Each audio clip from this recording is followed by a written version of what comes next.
Punya naskah-naskah yang mungkin tidak terlalu baik. Bapak Ibu sekalian, selamat pagi, salam sejahtera bagi semua. Assalamualaikum warahmatullahi wabarakatuh.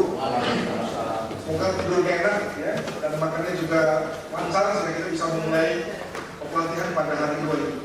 Sebagaimana telah tertulis dalam jadwal, maka kita punya jadwal yang padat sekali sampai sore, dan kami juga sudah mendengar beberapa teman itu akan ada flight mendekati jam-jam 2 katanya. Jadi kita berdoa untuk terus waktu. Untuk itu maka pada sesi pertama ini, pada hari kedua ini, telah siap telah hadir di depan kita Bapak Mulia ini, pengajar dari UIN Ciputat. Kami undang khusus karena memang kami mengenal beliau sebagai orang yang berpikirnya kiri, gitu. Kiri dalam arti baik, bukan kiri dalam artian pada waktu masa Orde Baru dia artinya komunis, bukan begitu. Ya. Beliau mempunyai master dari McGill, Montreal, Kanada, dan sekarang aktif mengajar di UIN. Harusnya beliau itu secara umum sudah layak berusaha, tapi mungkin karena waktunya belum lama lah Pak ya. Iya. Kita doakan Mas supaya segera di Pak, bukan itu masalah. Bodinya, kalau seperti Pak Adrianus ini baik, kami persilakan Pak Adrianus untuk bicara sekitar 20 menit dan kemudian lalu dilanjutkan dengan Angel terkait dengan Pak Adrianus, persilakan. Assalamualaikum warahmatullahi wabarakatuh. Selamat pagi dan salam sejahtera untuk kita semua. Ibu Bapak sekalian yang berbahagia, paling berbahagia sebetulnya saya menyalurkan concern saya 15 tahun yang lalu itu terpendam, dan ternyata kita tidak menemukan mata kuliah yang intensif untuk mata kuliah kriminologi. Akhirnya saya bergeser kepada kajian-kajian sosiologi hukum, tapi karena jiwa saya itu adalah jiwa memberontak begitu, tidak biasa dengan pemahaman, maka saya menyukai dan merasa nyaman di rumah aliran-aliran kiri itu. Kalau kemudian tadi nama saya agak umpamanya saja disebut-sebut agak Nur Yamin, sebetulnya itu berawal dari bahasa Arab Nur dan Yamin. Nur itu cahaya, Yamin itu sukana. Jadi yang menarik justru saya itu cara berpikirnya melawan arah dari keinginan orang tua saya. Tapi mungkin makna itu simbolis seperti pemaknaan dalam teori postmodernis itu. Jadi kalau dalam bahasa teologis itu ini juga mungkin sebagai sebuah catatan yang berpikirnya positivistis tentang agama. Dalam sebuah hadis qudsi, maaf kalau yang tidak beragama Islam, saya ingin mulai bahwa agama itu juga bisa dikonstruksi dengan wacana-wacana kritis, alternatif, dan seterusnya. Ada sebuah bahasa hadis yang kalau dalam umat Islam itu disebut hadis qudsi, itu bedanya hanyalah kalau Al-Quran itu by word by word itu semuanya narrated from God gitu kan ya. Tapi kalau kemudian nanti hadis qudsi itu maknanya dari Tuhan, tapi ekspresinya secara verbal dari Nabi. Dan di sebuah hadis itu dikatakan Nabi mengatakan qala rabbi ana inda dhanni 'abdi wa ana ma'ahu idza dzakarani. Saya kata Tuhan tergantung apa yang dipersepsikan oleh hamba-Ku. Kalau aku ini laki, maka aku hadir dalam pencitraan kelakianku itu dalam dirinya. Tapi kalau kemudian aku dicitrakan sebagai perempuan, saya juga tidak pernah menolak kehadiran dalam pencitraan seperti itu. Nah, saya menangkap ini ada sebuah pintu masuk bagaimana membaca agama dalam perspektif mau kiri mau tidak, tapi ada sebuah moralitas agama yang harus kita luruskan. Nah, hal-hal yang seperti ini tidak bisa kita benturkan dengan apapun, dan termasuk ketika saya kemudian menyukai wacana-wacana kekirian, maka kalau ada nanti di UIN itu kelompok pemurtad, saya termasuk orang yang ketujuh itu dirankingkan, tapi di saya dianggap berteman dengan Pak Quraish Shihab, Alwi Shihab, termasuk juga dengan Syafi'i Ma'arif. Kalaupun kemudian dikafirkan, saya kemudian merasa bangga dikafirkan. Kenapa? Karena kalau Pak Quraish menghafal Al-Quran dan ternyata masuk neraka, saya masih bisa menikmati menghafal Al-Quran di neraka dengan Pak Quraish. Jadi dengan orang yang mengkafirkan saya masuk surga, tapi saya tidak menikmati buah surga itu. Nah, sentilan-sentilan nakal seperti ini sebetulnya tidak nyaman didengarkan oleh kelompok-kelompok agamis yang konservatif, klasik, ortodoks gitu, tanpa mempertimbangkan nilai ortopraksi dari agama itu. Bagaimana agama berdialektika, bagaimana teori berdialektika untuk kemudian menjawab tantangan-tantangan kekinian dan kedisinian itu. Ada pesan-pesan spasial dan ada pesan-pesan temporer itu. Nah, oleh itu kalau saya alirannya adalah kiri, tapi nama saya Nur Yamin, orang yang kanan. Tapi orang tua saya menginginkan saya itu adalah mengusung semangat-semangat kebenaran itu, karena kanan itu identik dengan bahasa agama itu dulu, atau dalam semangat liberalisme bahwa karena saya adalah bebas maka saya bertanggung jawab 100% terhadap segala tindakan saya. Tetapi justru aliran kiri ini yang menarik nanti ketika kita coba baca dalam perspektif realis dan realis kiri, itu kan sebetulnya berawal dari sebuah wacana-wacana awal, kriminologi yang sangat positivistik. Lalu kemudian dia tidak mampu menjawab tantangan-tantangan yang ada. Dalam bahasa yang seringkali kita coba cermati dalam kajian-kajian psikologi hukum yang mengatur masyarakat tidak berubah, sementara masyarakat yang tadinya membuat hukum dan diatur oleh hukum itu berubah luar biasa.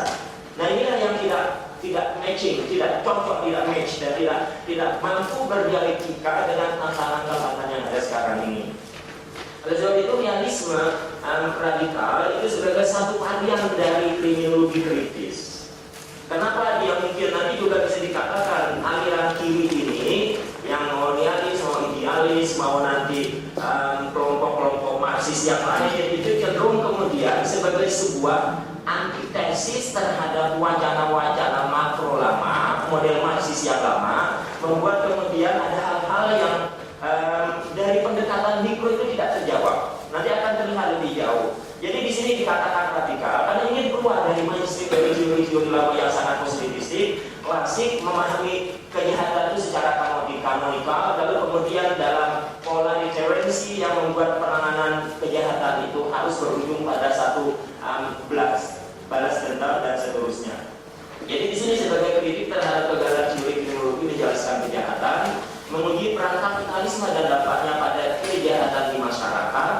Kalau Marxis kemudian umpamanya saja memahami masyarakat dengan pola konflik dari dua kelompok, dari kelompok yang berkuasa dan yang dikuasai mutualis dengan kelompok proletariat. Ternyata kemudian kalau dalam pola yang romantis ala Marxis itu mestinya kelas bawah selalu memviktimisasi kelas atas, kelompok yang oppress, lalu kemudian kelompok yang oppressing group. Ternyata realitasnya orang-orang dari kelompok masyarakat bawah justru memviktimisasi saudara dalam kesulitannya sendiri. Oleh sebab itu tidak pernah dalam romantisisme teori-teori makro ala Marxis seperti itu. Kalau itu dibiarkan dan kemudian nanti teori-teori yang lain mengatakan orang jahat itu harus betul-betul diberikan sanksi, kalau perlu ada deterensi yang luar biasa, maka para kelompok-kelompok yang kritis seperti ini kita justru malah opresi terhadap keluarga saudara kita yang sedang ditindas itu. Dan kita tidak bisa membiarkan itu karena ini ada pertanyaan kapitalisme mengendap dalam kesadaran kelompok-kelompok bawah itu yang kemudian menjadikan saudara dalam kesulitannya itu semakin tertindas. Nah ini yang kemudian ingin juga dikaji lebih jauh. Dan kemudian mereka mencermati dampak, kerugian dan ketakutan yang diakibatkan oleh kejahatan jalanan yang tradisional. Ketika awalnya dalam teori Marxis itu selalu versus kelas, nyatanya orang di dalam kelasnya sendiri memviktimisasi. Oleh sebab itu kejahatan orang-orang kecil biasanya bukan kejahatan putih, tapi adalah kejahatan masyarakat yang memang ya kalau bahasanya kalau orang miskin biasanya penyakitnya korengan, kalaupun juga mencuri sebatas untuk menimbulkan makan. Jadi kalau kemudian yang bisa mereka lakukan adalah berinteraksi dengan orang-orang yang sama-sama miskin, lalu yang ditindas juga adalah orang miskin, lalu mana kemampuan teori Marxis bisa menjelaskan realitas kejahatan yang tampil di masyarakat? Kalau dalam teori Marxis klasik atau Marxis lah yang awal itu mengatakan the real crime is a crime committed by the ruling group, ya, itu melalui kebijakan politik, kebijakan ekonomi dan seterusnya. Ya nyatanya kemudian yang ada adalah bukan real crime seperti itu, tapi yang ada justru bagaimana kelompok-kelompok kecil itu yang semakin tertindas. Nah, oleh sebab itu fokusnya adalah memasukkan reformasi sistem penanganan kejahatan. Kalau dalam yang lama itu nyaris tidak muncul bahasa pembelaan terhadap kelompok-kelompok korban. Lalu kemudian kalau nanti pelaku dan korbannya kemudian difokuskan dalam teori kriminologi memahami tentang pelaku, korban di mana wilayah hak-hak mereka. Maka kemudian victim itu mendapat perhatian dalam aliran-aliran realisme yang mungkin Pak Adrianus atau Profesor J. Said Abi yang kemudian banyak mengembangkan wacana tentang victimologi. Nah, oleh sebab itu sistem penanganan kejahatan membantu bagaimana korban itu harus mendapatkan advokasi. Mungkin juga ada nanti bahasa restoratif justice sistem dan hal-hal yang lain terkait bagaimana keberpihakan pada korban-korban kejahatan itu. Jangan sampai nanti dalam teori kriminologi dalam Andre, saya tadi kasihkan sama Ibu Herlina, Ibu kalau Bapak nanti bisa mau mencoba membaca, ada catatan-catatan bagaimana victimisasi terhadap perempuan itu diritualisasi berbasiskan ideologi patriarki dan kadang-kadang dibenarkan dalam prinsip-prinsip agama. Dan ini menjadi sebuah catatan penting bagi kita. Umpamanya saya ingin memberikan satu kritik, siapa tahu nyambung dengan kemarin feminisme, agama dan seterusnya. Kalau sering kita sebut kalau nanti perempuan sudah menikah, suaminya mengajak melakukan hubungan seksual lalu kemudian dia menolak, ada sinyal hadis kan yang dianggap profetik gitu kan, bahwa nanti kalau menolak malaikat akan turun menutup semalam suntuk ya. Saya bilang kemudian kalau tolaknya pagi kan hadis itu nggak berlaku. Jadi yang menjadi catatan kira-kira hadis ini seperti apa? Jangan-jangan yang hadis ini ada sebuah setting yang membidani lalu kemudian dianggap penting untuk dikutip untuk pembenaran kepentingan kelompok tertentu.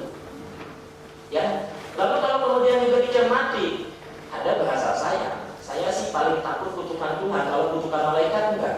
Hadis tadi kan yang mengutuk malaikat. Kata perempuan kalau saya diridhoi oleh Tuhan kan enggak apa-apa saya dikutuk malaikat. Itu nakalnya saya. Nakal saya yang ketiga begini, kan bagaimana malaikat bisa merasakan, bagaimana dia bisa memaknai kutukan kalau dia kemudian adalah orang yang soleh, sosok yang tidak punya dosa, tidak punya nafsu. Padahal sexual gratification ketika kemudian kita subalaya atau salurkan itu ada sebuah kenikmatan. Karena malaikat itu tidak punya sexual gratification, maka dia tidak bisa memaknai bagaimana dasarnya, enaknya hubungan seksual yang berbasiskan kerelaan itu. Jadi kalau malaikat mengutuk, karena malaikat tidak bisa memaknai kenikmatan hubungan seksual itu. Jadi wajar-wajar saja kalau kemudian nanti malaikat mengutuk, karena dia tidak mengetahui ontologi dan barangkali saya tidak tahu estetika dari hubungan seksual seperti itu.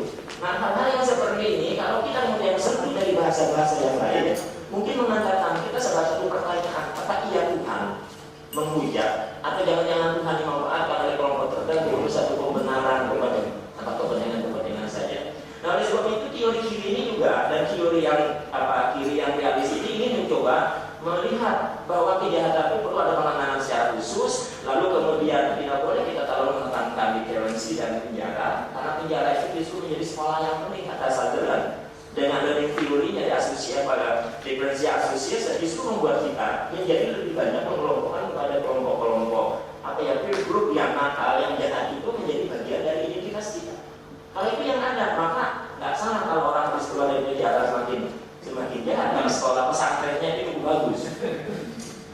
Yang harapannya kan kejahatan itu turun. Lalu konteks kelahiran ini tidak bisa kalau kita tidak baca. Saya terima kasih sama Ibu Balita yang ngirim saya itu tentang kriminologi in the 21st century, karena itu memberikan sebuah setting sosiologis, historis, bagaimana kemudian munculnya wacana-wacana alternatif ini. Jadi kalau sebelum tahun 60-an kriminologi itu sangat positivistik, renovasi, liberal, maka kemudian tendensi wacana tentang kejahatan itu adalah misalnya kanonikal, bagaimana kejahatan dipahami dalam sebuah kerangka hukum pidana. Kalau ada melanggar kata hukum itu maka orang anggap jahat.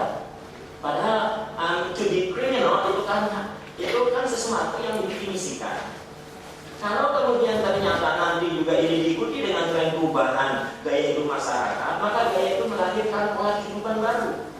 Banyak hal-hal yang tadinya tidak pernah kebayang oleh kita akan disimpankan. Lama-lama ketika disimpankan, orang mulai kemudian berimprovisasi dengan memberikan label, memberikan sebuah definisi, walaupun awalnya itu sesuatu yang biasa. Maka nanti akan muncul dari kanonika pemidanaan atau konservatif tradisional ini upaya kriminalisasi, lalu kemudian penghujatan pada orang-orang yang di luar mainstream. Maka selalu ada bahasa dalam kelompok mainstream itu, ini adalah kelompok bukan pilihan, tapi biasanya itu pembangkang atau bahasa apa lagi yang menggambarkan kita ini mudah menghujat orang, menyimpang, menyeleweng. Kalau bahasa agama itu murtad. Kalau udah murtad, dolala finar, yang murtad itu kemudian dianggap menyesatkan, yang menyesatkan penuh dengan dosa, maka dia berhak untuk dihukum. Maka kalau menyeleweng nanti juga nanti ujung-ujungnya pada bentuk penghukuman. Lalu kemudian nanti tanggung jawab pelaku karena dia adalah individu yang mempunyai kebebasan untuk menentukan, maka pada saat itu lagi harus bertanggung jawab 100%. Memang ini ada determinisme yang di tingkat individual, padahal sebetulnya ada sebuah tatanan kehidupan, ada sistem sosial, ada struktur masyarakat yang membuat dia sebagai penjahat tidak mampu meretas ke kumpulan-kumpulan itu. Maka kemudian bahasa determinisme itu mengatakan individu hanya sebagai wayang saja, yang mestinya dia tidak harus bertanggung jawab. Ada tanggung jawab masyarakat untuk kemudian merehabilitasi, menerima mereka dengan baik. Oleh sebab itu kejahatan sebagai tindakan yang melawan hukum, buruk, patologis, dan segala label-label yang negatif. Maka ini juga akan menjadi satu bentuk stereotyping label to be attributed akan yang dinisbahkan kepada nanti orang-orang yang melakukan kejahatan. Sekali kita nanti di label seperti itu, maka barangkali seperti sapi ketika ingin dibedakan itu dicap besi di bagian pantatnya. Kemana kita jalan, mungkin kita tidak lagi pakai baju penjara, tapi ini masyarakat selalu menyertai label-label seperti itu. Nah, mengubah label itu jauh lebih susah ketimbang kita menghindari dari label. Kalau kemudian proses labeling itu bisa membuat orang tidak mudah kita anggap sebagai penjahat, kenapa kita tidak mulai dari proses menggugat labeling tentang kejahatan itu tadi? Nah, setting masyarakatnya seperti ini, anti kemapanan. Kalau dulu umpamanya saja tradisional classical value system itu membuat orang sedikit menyimpang, dianggap membangkang, maka polanya sangat militeristik. Disersi itu menjadi sebuah pola yang selalu untuk menjaga orang tidak keluar dari komunalitasnya. Maka yang ada belakangan adalah anti kemapanan. Saya kira kemarin Pak Luis siapa itu yang menyampaikan kriminologi postmodernis dengan modern itu, kemudian ciri utamanya adalah kita menerima adanya alternatif berpikir. Oleh sebab itu alternatif itu harus bisa. Kalau adanya kita memahami bentuknya anti kemapanan, selain yang muncul adalah subculture yang tadinya hanya ada kelompok dalam teori Marxis itu adalah the ruling group atau umpamanya saja bourgeois, dan kemudian yang satunya adalah proletariat, lalu itu bourgeois itu adalah kelompok tengah, dan ternyata mereka ini semakin flourishing, semakin banyak berkembang, dan mereka ini yang menjadi kemudian menciptakan tren gaya baru. Maka yang ada itu adalah suprakapitalis yang konsumtif, yang tadinya mereka itu kata agama jangan jual narkoba, tiba-tiba jangan-jangan enak. Lalu kemudian ada yang nanya, kalau ternyata ditampil juga masuk neraka, kan enak saya juga di neraka, enak di dunia kan enak di neraka. Itu kan cita-cita orang-orang yang hedonistik, orang-orang yang sangat oportunis. Oleh sebab itu, pola ingin mencoba itu adalah nanti menggiring adanya pola gaya baru. Akibatnya nanti tahun 60-an ya Pak, jadi habis ya. Itu biasa. Kemudian yang menjadi kajian itu adalah kenakalan, lalu kemudian yang ada adalah penyimpangan. Tidak lagi orang mengatakan ini kriminal dan seterusnya. Nah, lalu kemudian terbentuknya kelas menengah baru dengan dominan harta dan gaya hidup.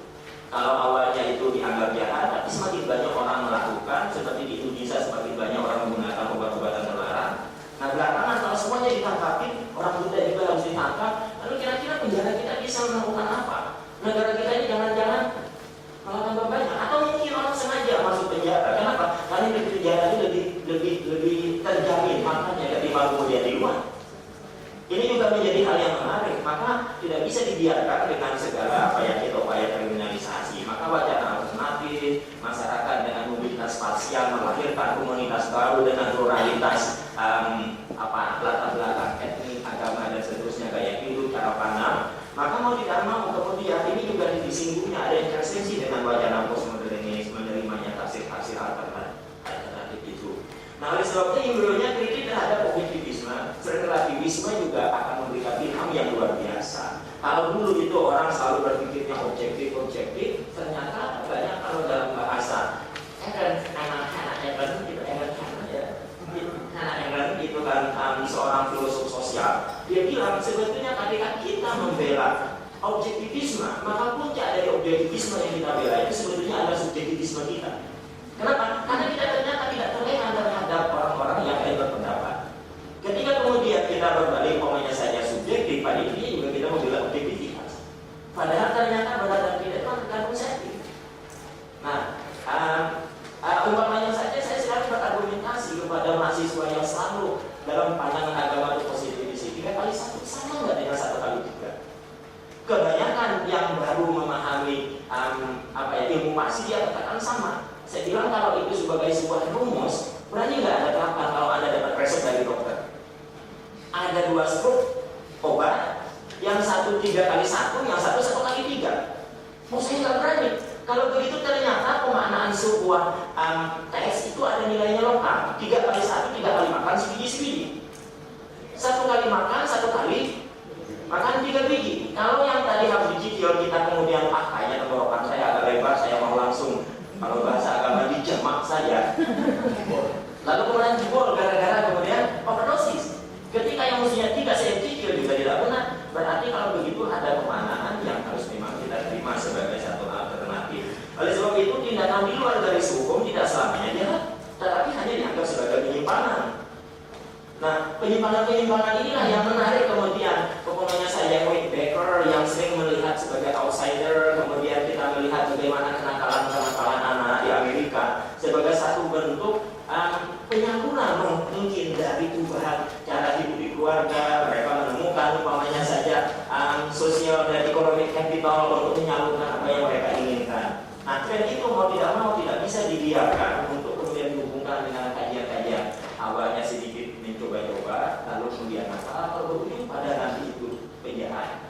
Saya tidak bisa membayangkan seberapa banyak anak-anak jahat kalau merokok itu dikatakan haram, dan haram itu adalah sesuatu yang kemudian harus dikriminalisasi. Maka saya bisa membayangkan anak saya berapa kali barangkali harus berurusan sama polisi. Kalau kemudian awalnya nikah, maaf saya sering menggunakan nikah bodong. Pernah dengar itu Bapak? Kalau kita beli motor tidak ada surat menyurat kan motor bodong. Maka kalau ada nikah tanpa surat menyurat adalah nikah bodong. Tapi kalau kemudian kita memahaminya, anak agama menggunakan, mungkin yang perlu kita cermati. Nah, kalau kasus ini saya suka umpamanya saja bagaimana kita memberikan perhatian hukum agar ada perlindungan pada kelompok yang kompres, kelompok yang marginalized. Kenapa? Karena kalau kemudian kita dalam bahasa analogi, mungkin para hukum pidana menolak analogi, tapi dalam konteks improvisasi berpikir saya suka analogi. Kalau umpamanya kita beli motor saja yang 1 juta aja nggak mau bodong, masa urusan masa depan anak itu kita mau bodong. Jadi dalam bahasa agama ada yang namanya kias aulawi, kias yang lebih dahsyat. Motor aja kita nggak mau bodong. Tapi kenapa kiai-kiai itu modal saja mau menerima pernikahan bodong? Saya tidak bisa membayangkan. Tapi kalau kemudian pola nikah bodong itu nanti dikriminalisasi, kira-kira nanti kumpulannya mungkin ustaz atau siapa lagi kiai. Tapi nanti jangan-jangan mungkin penjara menjadi lebih bagus. Kenapa? Karena kumpulan ustaz dengan nakal. Jadi dialektikanya adalah dialektika pembawaan antara nakal dengan yang jahat-jahat itu tadi. Jadi nggak perlu panggil lagi ustaz-ustaz kayak mungkin Anton Meda, karena ustaz-ustaznya sudah ada di sana. Nah, oleh sebab itu kejahatan karena proses dari studi tentang penyimpangan dan kriminalisasi ini juga menjadi tren baru tahun 70-an, tahun 80-an. Nah, ini kemudian gagasan dasarnya kelas bawah sebagai fungsi. Kalau dari idealis mandiri, ada idealis, ada idealis. Kalau idealis ini lebih romantis, dari melihat bahwa katanya harus begini, maka kayak seperti itu yang diikuti. Kalau masyarakat ini 2 kelas yang konfrontatif terus dalam teori konfliknya, maka menurutnya kelas bawah harus memviktimisasi kelas atas. Basisnya kalau ada kejahatan itu tidak kejahatan ideologis, tapi kejahatan ekonomi dulu.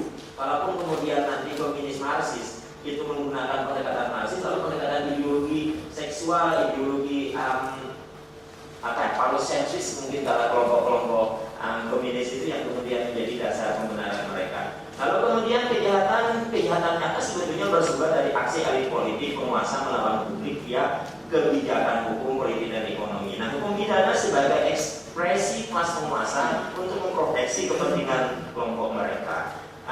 Nyatanya tidak seperti itu dalam realitas yang ada. Maka realisme kiri itu mempunyai kritik terhadap idealis kiri tadi. Pertama, perspektif itu terlalu simplistik. Hanya menganggap masyarakat itu seolah-olah satu entitas yang stagnan, padahal masyarakat berkembang menciptakan varian-varian baru, dan varian itu punya subculture-nya, dan subkultur itu kemudian membentuk identitas, dan itu melahirkan mindset orang. Akhirnya saya ini sebetulnya siapa? Itu adalah pertanyaan tentang identitas dan munculnya subculture itu. Jadi model romantisme idealis kiri lari terhadap kejahatan kelas bawah yang tidak terorganisir. Kalau kemudian in white collar crime itu dianggap dalam wacana Marxis itu sangat sangat bisa dipahami dalam diri mereka. Nyatanya white collar crime itu tidak terlalu muncul untuk kelompok yang kecil. Ternyata yang kecil mengviktimasi yang kecil. Oleh sebab itu target korban kejahatan kelas bawah justru sosok marginal, bukan kelas atas seperti apa yang dipostulasi oleh itunya. Ini kan bisa dijelaskan dalam geointeraksi. Kalau kita umumnya, saya bergaul karena umpamanya saya naik motor, mungkin kalau saya bersinggolan dengan orang naik motor. Kalau tukang beca bersinggolan, mungkin kalau di jalan gang kan paling bersinggolan sama tukang beca. Kalau nanti umpamanya di pasar, paling bersinggolan dengan pedagang pasar. Maka program yang akan muncul dari mungkin kejahatan akibat tindakan-tindakan vulgar dari satu orang dalam geointeraksi itu adalah orang-orang serumpun, orang-orang satu kelompok. Maka ini tidak bisa diabaikan karena interaksi itu membuat kejahatan identik dengan apa yang korban itu identik dengan pola siapa pelakunya. Nah, oleh itu juga ini menjadi sesuatu yang menarik mengabaikan isu elit penguasa mengviktimisasi kelas bawah. Lalu dasar realisme kiri ini pertama harus memahami kejahatan itu tidak hanya dari pelaku, korban dan hukum negara, tapi harus perlu juga bagaimana masyarakat. Kalau nanti setelah direhabilitasi dibina di penjara di pemasyarakatan, ini kan perlu juga masyarakat diajak menerima kenyataan lebih baik jadi orang yang mantan penjahat ketimbang mantan orang lain. Kan begitu permasalahannya. Jadi kalau kemudian kita bisa mengajak orang yang seperti itu, maka mau tidak mau masyarakat harus dilibatkan. Masyarakat harus buka wawasannya. Kalau Tuhan saja memaafkan, kenapa kemudian masyarakat tidak bisa memaafkan? Kalau orang susah memaafkan, kira-kira siapa yang paling berdosa? Yaitu kriminal-kriminal yang tidak bisa membatas kebuntuannya. Dan ini kan jawab kita. Kita harus buat siapa lagi? Berarti kita gagal sebetulnya mengajak masyarakat untuk bisa menerima kenyataan itu. Ini orang udah tobat. Nah ini juga saya kira ini yang saya selalu katakan, kita tidak bisa murni hanya sebagai ilmuwan, kita juga sebagai seorang pembela, bahkan gitu kan ya, untuk aktivis dan seterusnya. Lalu penjelasan teologis harus simetris pada aksi dan reaksi. Jangan kemudian hanya kita bicara tentang bagaimana pelaku, tapi bagaimana nanti persepsi masyarakat terhadap umpamanya saja korban. Ini satu hasil penelitian saya ketika wawancara dengan seorang jaksa, itu kasusnya incest sex.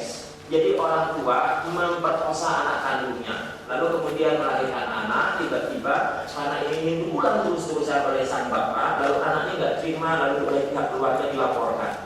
Nah, karena memang berita acaranya, bukti-bukti hukumnya itu di pengadilan, maka hakim sependapat dengan apa yang dituduhkan oleh jaksa. Vonis tinggi pun kemudian sebagai bentuk deterrensi pada pelaku dan calon-calon pelaku pemerkosaan seperti itu. Lalu tiba-tiba ketika vonis itu dijatuhkan, yang menarik adalah anak sama ibunya berpelukan menangis seperti Teletubbies.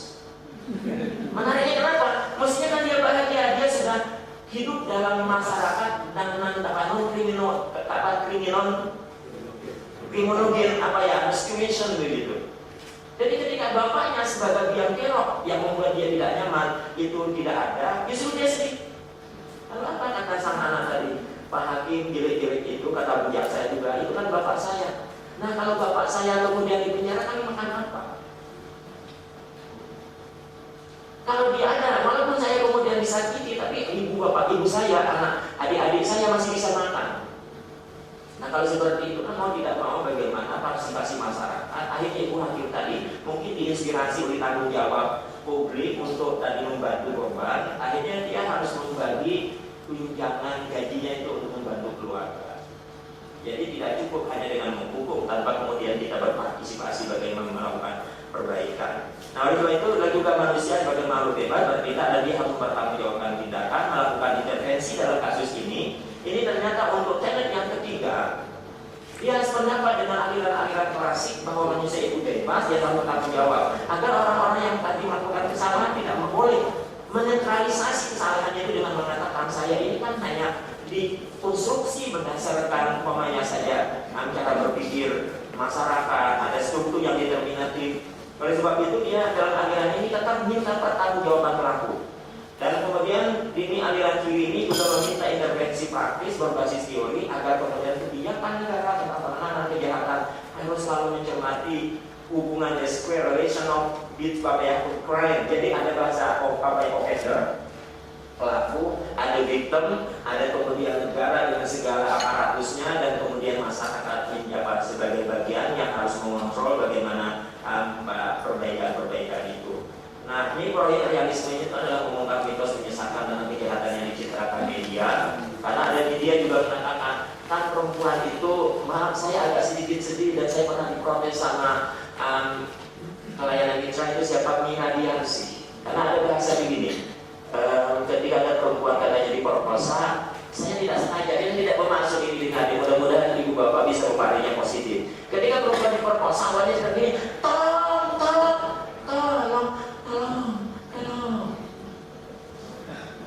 Maka ada kemudian satu tulisan, perempuan selalu mengatakan tidak ketika dia maksudnya diam.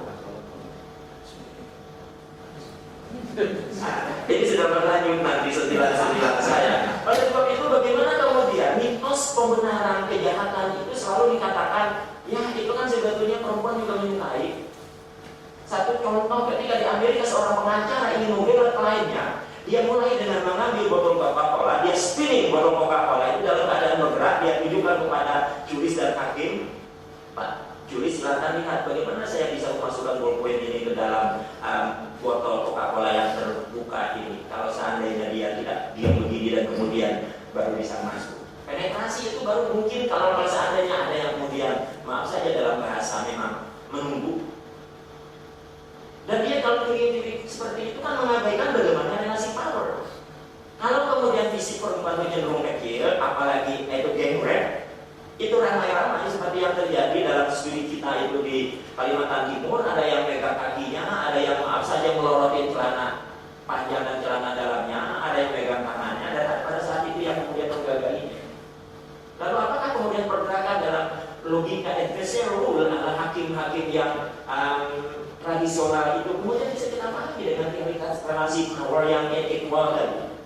Jadi ini ternyata begitu banyak, begitu dahsyat hal-hal yang membuat kita ini menjadi terpaku. Ternyata kejahatan itu tidak sesederhana apa yang dicitrakan oleh media. Maka kalau nanti kita belajar ini, kita harus mampu juga membongkar mitos-mitos tentang apa kejahatan yang dicitrakan oleh media. Ada advokasi untuk menggabungkan pendekatan makro mikro. Kalau yang makronya itu pendekatannya tadi adalah pendekatan strukturalis ala Marxis. Ternyata ketika orang berinteraksi, ketika dia melihat ini adalah target anak kecil, ibu-ibu, maka pada saat itulah interaksionisme memberikan pijakan, ini loh orang yang saya definisikan yang bisa saya victimisasi. Maka teori mikro ini nggak bisa kita abaikan, proses labeling juga tidak bisa kita abaikan, maka tidak bisa kita hanya memisah-misah. Maka ada proses konvergensi, pendekatan itu dulu triangulasi, agar kemudian memahami kejahatan itu lebih holistik, lebih komprehensif. Lalu juga untuk memahami yang komprehensif itu tadi tidak hanya kuantitatif dengan data statistik, tapi kualitatif, bagaimana orang memaknai, membenarkan cara berpikir, membenarkan kejahatan tadi. Oleh sebab itu awalnya ini dipetakan kejahatan itu berdasarkan statistik. Nah, oleh sebab itu mudah-mudahan ini ada satu slide yang terakhir, kejahatan harus kemudian dipetakan berdasarkan survei-survei agar kita bisa nanti melakukan treatment yang sesuai dengan tipologi dan taksonomi kejahatan-kejahatan itu, mencermati beda hubungan korban dan pelaku. Nah, penanganannya dimarginalisasi agar kejahatan itu tadi nanti tidak semakin membuat korban menjadi semakin yang pelaku semakin jahat, pengejaran marginalisasi atau demokratisasi aja pengelolaan kejahatan dalam kepolisian. Kejahatan harus didekati secara mutual dari 3 unsur. Nah, inilah strategi mereka memahami watak dasar khususnya hubungan pelaku sama korban agar tidak bisa menghindarkan calon-calon atau komunitas yang vulnerable, sensitif untuk diviktimisasi, melibatkan masyarakat yang menjadi target kejahatan dalam agen kontrol dan penanganan kejahatan. Dengan pelibatan itu mereka dapat berinisiatif dalam menggagas dan menciptakan strategi media kontrol terhadap mereka sendiri. Jadi dari mereka untuk mereka, inilah barangkali nanti civil society itu. Nah, pengawasan kejahatan menjadi bagian dari perjuangan untuk mengembangkan kemampuan kelas tertentu untuk mengatur dan mengawasi kehidupan sendiri. Jadi jangan dilabeli oleh orang lain, akhirnya kita menjadi target dari proses objektifikasi. Kalau bahasa saya, kita dianggap menjadi objek dari pendidikan itu. Saya kira ini mungkin sentilan-sentilan nakal saya, siapa tahu ini melahirkan inspirasi untuk kita diskusikan secara lebih kreatif lagi. Terima kasih.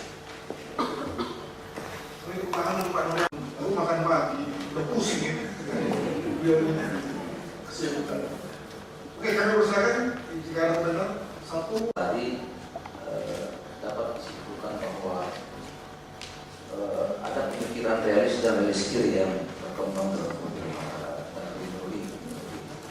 Tapi yang ingin saya tonjolkan di sini bahwa dalam pandangan hukum itu saya ingin sekali bahwa dalam kehidupan bermasyarakat itu norma agama itu menjadi salah satu penguat penekan dalam timbulnya kejahatan. Kita tahu bahwa dalam kehidupan bermasyarakat itu banyak kaidah.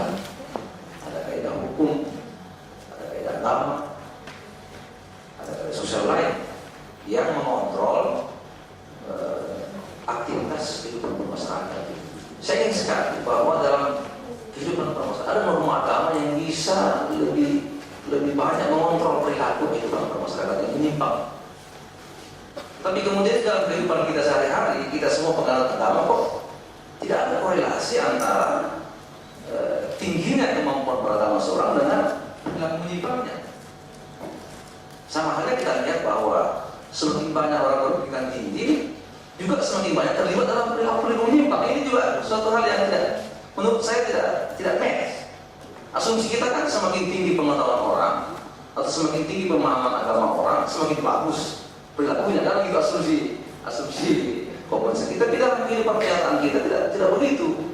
Nah, ini barangkali suatu realitas fakta yang ada saat ini. Barangkali menurut saya, menurut pemikiran pemateri, bagaimana agar norma-norma agama itu, terang-terang agama itu masuk dalam teori-teori kriminologi yang bisa menjadi power untuk mengontrol perilaku menyimpang atau mendorong masyarakat bergerak untuk menjadi pengawas, untuk menjadi organisir, pembendung munculnya kejahatan. Sekali terima kasih. Mengenai perilaku menyimpang, memang mungkin ini juga sama menurut tataran masyarakat, perilaku ini menyimpang, tetapi mungkin dari kajian hukum ini tidak masuk norma hukum. Contoh misalnya selingkuh, Pak. Selingkuh itu mungkin untuk pelaku yang melakukannya enjoy, tapi untuk pihak yang diselingkuhi itu kan merasa tersiksa, tertekan. Ya, namun dalam realita ternyata kan korban dari perselingkuhan itu tidak bisa melakukan upaya hukum. Apa yang bisa dia lakukan? Sementara norma hukum tidak mengadop mengenai pengaturan itu, karena sulit juga kan, apalagi dengan overspare juga kan terbatas, harus ada bukti dan sebagainya. Nah, apakah ini juga bisa dikriminalisasi misalnya dalam bentuk hukum, karena tidak menutup kemungkinan dari penyimpangan perilaku itu juga bisa menimbulkan kejahatan baru atau kejahatan lain, kalau menurut saya. Itu saja mungkin, Pak. Terima kasih. Bapak Kiai Duli, kalau tadi dinyatakan nama saya ini Nur dan Yamin, itu satu pandangan. Logika saya, ini namanya Nuri dan Amin. Kemudian Yamin itu ke kanan, tapi ada air nih, jadi matanya ke kiri. Logikanya kan begitu. Ini cuma permainan logika. Tapi apa yang diutarakan ini menggali kembali ingatan saya. Ketika pada tahun 76 Paul Mudikdo Mulyono datang ke Indonesia, pada saat itu Kurnianti dan Syarifah Safarudin membuat satu tulisan mengenai teori kriminologi kritis. Kemudian Mulyana Wirakusuma juga membuat. Kemudian Ebola karena Pak Saitapi memberikan tanggapan yang cukup keras, sehingga pada saat itu diselenggarakan satu pertemuan di Semarang dan semua menjadi daya. Tapi perseteruan antara Mulyana Wirakusuma dan Saitapi itu menjadi berlarut-larut sampai puluhan tahun, dan mereka baru berdamai kembali setelah zaman reformasi. Ini latar belakangnya. Oleh karena itu di sini saya menyatakan, ketika Jaksa Agung marah-marah, ada Urip Tribunawan yang menerima uang begitu besar, dia marahnya cuma, kamu ini bodoh sekali, terima uang sekian banyak bisa ketahuan. Ini latar belakang yang yang menjadi apa seperti tadi, kamu berselingkuh gitu aja kok sampai ketahuan, sampai yang apa pasangannya marah-marah, menderita. Oleh karena itu kalau mau berselingkuh ya jangan sampai ketahuan, begitu saja kan. Itu kalau kita gabung dengan teori kriminologi postmodernisme. Jadi perselingkuhan jangan sampai ketahuan, kalau ketahuan betapa bodohnya aku membuat menderita orang lain. Buat saja semua bagaimana bisa menjadi enak.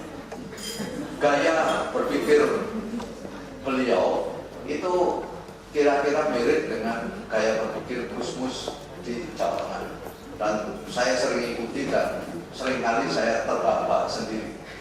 Ini hanya permainan logika, dan saya kira aliran pemikiran ini, teori kriminologi kiri atau kritis, itu tetap punya manfaat, tapi jangan dikaitkan dengan masalah-masalah komunisme yang intinya itu anti Tuhan. Cuma itu saja. Terima kasih. Cina ada hadis Nabi mengatakan begini, utbibil ilma walau bisir, tutuplah ilmu walaupun sampai harus di Cina. Orang Nabi saja kan takut sama Cina yang komunis itu. Ada loh hadis. Nah kalau begituan kira-kira nanti apa yang jadi masalah komunisme jadi persoalan dan begitu. Ya siapa tahu sebetulnya ada kelompok-kelompok yang kuat dengan komunisme yang akan tergusur. Tapi kalau komunisme itu adalah memberikan satu perhatian keadilan dan perhatian pada orang-orang kelompok yang tertindas, ya kenapa kemudian bahasa komunis yang mungkin anti Tuhan itu oke lah, bagian tertentu kita tolak. Tapi kalau dalam bahasa orang belajar muslim fikih itu kan teori dasar hukum ada bahasanya begini. Kalau nggak salah buku itu di kaidah 28 Al-Mabadiul Awaliyah, kalau mungkin ada yang belajar belum pesantren, bahasanya begini, mana itu dulu lagi terlalu. Nah ini saya pernah belajar agamanya 20 tahun, baru saya agak nakal belajar di sini. Jadi saya pesantren dulu kalau mau merapal hadis itu ya dengan gampang itu dari si aku baru teksnya. Itu 20 tahun. Jadi saya merasa pede kalau saya belajar agak kiri, tapi tetap saya diislamkan dengan pengalaman 20 tahun ini Pak. Jadi kaidah-kaidah itu masih hafal, maka orang bilang, loh kok orang kiri ternyata hafal Quran juga, bagian-bagian tertentu hadisnya juga banyak. Nah kalau bahasa saya kiri itu tidak harus kemudian nanti akan kiri itu adalah agamanya ramah. Nah kalau agamanya ramah itulah yang kemudian balik kemudian kita. Nah oleh sebab itu yang pertama harus kita cermati adalah agama yang mungkin kita perlu pahami juga. Kita ini ada bahasa istilah sholat terus maksiat jalan. Lalu ada pertanyaan, kenapa masjid-masjid itu dulu ada pakai AC? Ada komentar tanya, kan pakai AC? Sandal agak-agak bisa hilang. Ya, dan itu juga tidak salah kata orang-orang. Kenapa? Karena Ustaz akan masalahnya kata Ustaz ketika ceramah ambillah yang bagus-bagus. Maka ketika dia pulang dia bilang seperti yang bagus. Nah, itu berarti kita ini merasa beragama, tapi ternyata agama kan sebatas proses. Saya tidak tahu, ada internalisasi. Coba kita nanti, kalau nanti bahasa ekspresi verbal mengenalkan diri itu sebagai satu pola artikulasi tentang identitas paling fundamental kita. Pernah nggak kita ngomongnya saja? Nama saya Nur Yamin, saya sengaja beragama Islam. Kebanyakannya saya kebetulan Islam kan? Saya tidak mendengar itu. Lah orang beragama dia kebetulan gimana punya agama mempengaruhi? Itu ungkapan yang sekaligus menggambarkan bagaimana agama itu hadir dalam identitas kita, dalam diri kita. Nah kalau kemudian agama itu dalam agama yang bisa kita lakukan. Coba nanti saya sering lagi gitu. Karena saya sekarang sedang membuat laporan survei di 15 daerah provinsi tentang indeks beragaman masyarakat kita. Jadi ada kaitan apa antara umpamanya saja pengalaman religius itu dengan tingkah sosial. Ternyata itu menyedihkan ketika agama tidak menyumbangkan peranan penting. Kalau kemudian nanti ada faktor-faktor yang menjadi indikator nanti menggerak memotivasi kita, ternyata unsur agama itu leading factor yang mungkin dalam analisis statis. Oke lah, yang paling sederhana itu factorial analysis umpamanya. Itu leading factornya itu rendah. Artinya agama itu tidak punya kontrol, tidak punya makna dalam kehidupan kita. Kita lebih mudah sedih umpamanya saja melihat orang dalam kemiskinan, itu tidak dalam basis agamanya. Tapi karena memang kita sangat emosional, kita terbiasa dalam kesulitan, lalu kita mudah tersentuh. Tapi pernah kita memaknai Al-Quran Quran mengatakan begitu, Injil mengatakan itu, kitab Buddha atau apa saja mengatakan begitu. Ya, seringkali ketika mengatakan kebetulan saya beragama ini, kebetulan beragama itu, oh kebetulan tadi saya sholat. Ketika telepon bunyi saya kebetulan sholat, saya hanya mikir kok sholat kebetulan. Kebetulan orang tua saya kiai, kayaknya bisa saling jadi kiai bapaknya. Kan banyak seperti begitu. Ini sebagai awal kata menggambarkan bagaimana entitas agama itu dalam kesadaran kita. Kalau sebab itu mungkin barangkali akhirnya bagaimana agama itu kita warnai. Agama itu tidak lagi dalam bahasanya teologis, tidak lagi ortodoksi yang kita tekankan, tapi ortopraksi. Agama tidak hanya kita lihat benar salahnya, tapi artinya apa? Artinya benar kalau kemudian tidak memberikan pemaknaan kehidupan. Maka ada hadis-hadis yang saya selalu bawakan begini. Ada dua hadis yang lebih menarik. Lalu irham man fil ardi yarham man fis sama, yaitu kasih sayang di dunia ini yang atas akan menyayangi kamu. Lalu ada hadis mengatakan al-birru usul fulki wal ismu mana kafi sodri wa karida ayat kali al-inas. Kebaikan itu adalah perilaku kita yang membuat orang nyaman dan mendapatkan keuntungan bersama kita. Dan dosa itu adalah kegegiran hati dan kegelisahan hati.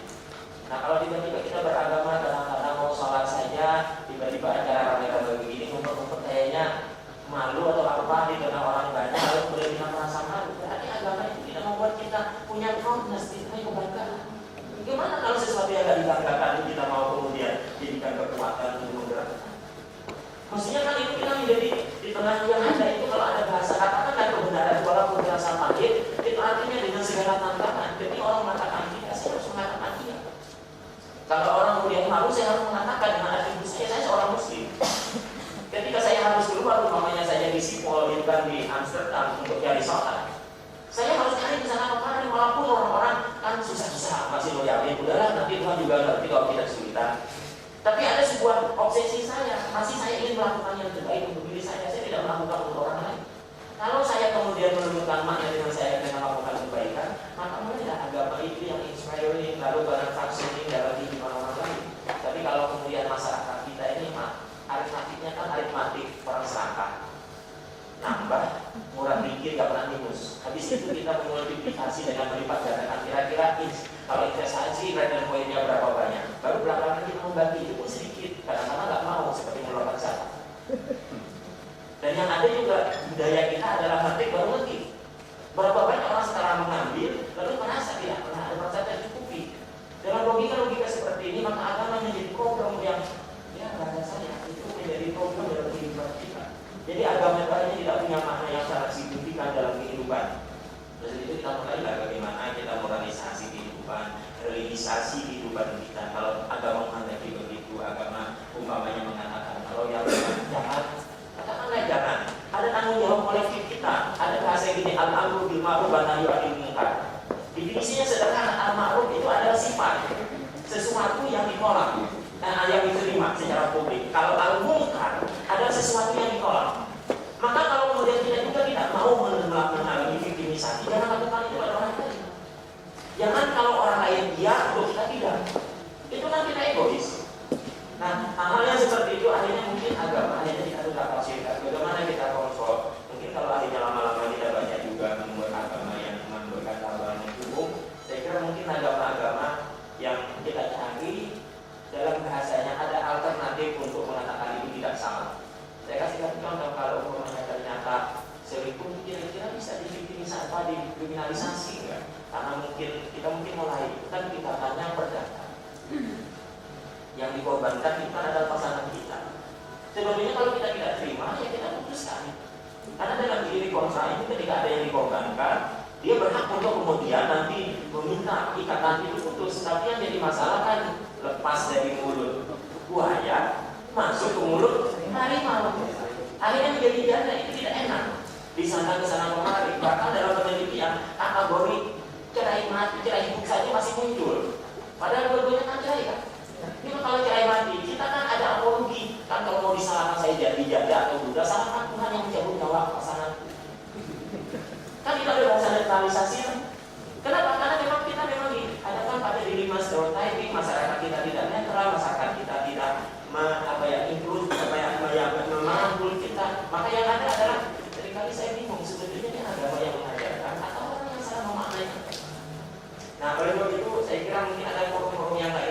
Pak, bagaimana agama itu menjadi sebuah media, sebuah gagasan yang nanti menjadi legitimasi kita untuk melakukan advokasi agar kemudian nanti orang-orang yang berdosa jadi korban kejahatan itu bisa dilindungi dalam bahasa agama. Lalu kemudian apakah kriminologi aliran kiri realis kiri ini hanya kejahatan jalanan? Fokus utamanya awalnya itu yang menginspirasi mereka. Jadi dengan teori makro lalu dilihat secara mikro, interaksionisme simbolik mengajarkan kepada mereka ternyata orang akan nanti menjahati, kalau bahasa yang lain itu adalah temannya yang serikol.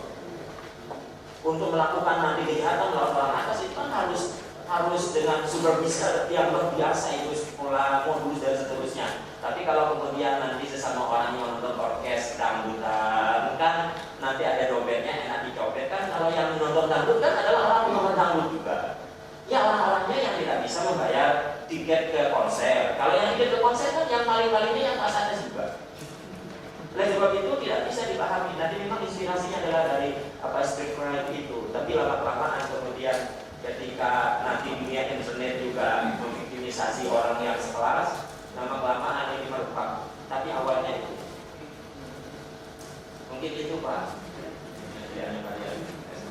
Masih waktu kita sempit sekali, tapi mungkin masih ada. Yang pertama yang ingin saya sampaikan bahwa kalau kita berbicara dalam konteks kriminalisasi konteks sekarang yang kita alami di perkara ini, maka kemudian kriminalisasi yang penuh dengan positivistik. Jadi ya itu yang kemudian menjadi karakter sekarang. Nah sementara yang ditawarkan oleh pembicara ada kriminologi yang realis dan realis kiri. Yang menjadi satu pertanyaan, bagaimana mencoba pembicara atau kita mencoba mendesakkan alternatif pemikiran kriminologi ini terhadap internalisasi khususnya dalam konteks penegakan hukum ini. Nah ini kemudian juga yang sangat penting menurut saya. Yang kedua, tadi pertanyaan yang pertama menyangkut masalah peran agama. Ya. Seringkali agama dijadikan sebagai penghalang atau bahkan bisa jadi problem dalam konteks misalnya pemikiran kriminologi. Tetapi menurut hemat saya, kalau kita berbicara dalam konteks tataran dekonstruksi, maka pemahaman agama pun juga bisa didekonstruksi. Ya, dalam rangka mencoba mengakselerasi antara nilai-nilai yang ada di masyarakat dalam konteks sosial, ya khususnya kriminologi, dengan pemahaman-pemahaman agama yang dianggap katakanlah berhadapan dengan teori-teori tersebut. Saya kira itu. Dasar realisme kiri yang sekarang dan yang sedang berkembang itu gimana? Realis kiri, karena apakah konsep-konsepnya CMD, ini dan lain sebagainya sudah tidak berlaku lagi? Bahwa salah satunya asumsi bahwa kejahatan adalah rasionalisme dari struktur yang menindas dan sebagainya, itu apakah mengalami pembaruan dalam pemikiran realis kiri sekarang? Tidak tahu itu karena tidak tahu lalu ditinggalkan semua. Termasuk juga dalam wacana itu dari pun umpamanya ketika kita bicara sebuah pergerakan keilmuan dan seterusnya, tidak selalu ketika yang lama diusah lalu ditinggalkan semua.